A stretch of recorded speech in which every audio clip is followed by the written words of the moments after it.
Another busy morning at Hartsfield-Jackson Atlanta International Airport as a partial government shutdown enters day 39. Atlanta News First reporter Mary Kate Hamilton is live for us at our airport. Mary Kate, it still looks quite busy behind you, but hopefully things are a little bit better.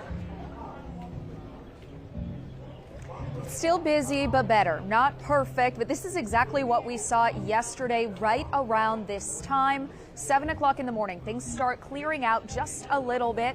You can see, though, still crowded, still long lines, and you will still have a wait.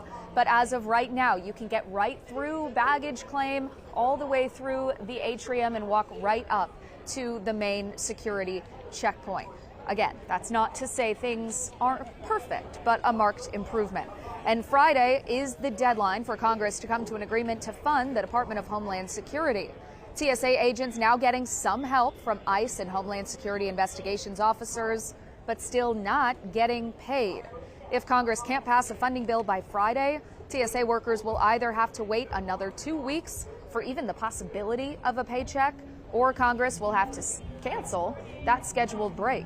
And TSA workers say this has gone on for far too long. Abandoned, unvalued, forgotten, unimportant. It feels horrible. Our mission is just as important. We know what our responsibilities are. We'll never recover from this abuse. And we are keeping count. It's been 39 days since the partial federal government shutdown began. The longest ever is 46 days. And again, unless they can come to an agreement by Friday, that will drag on for another 2 weeks because of that scheduled recess. That is, of course, unless Congress decides to cancel that recess if they cannot come to a deal on Friday. So all eyes are on Washington and, of course, all eyes here on Hartsfield-Jackson Atlanta International Airport, where things are starting to slow down here at the 7 o'clock hour.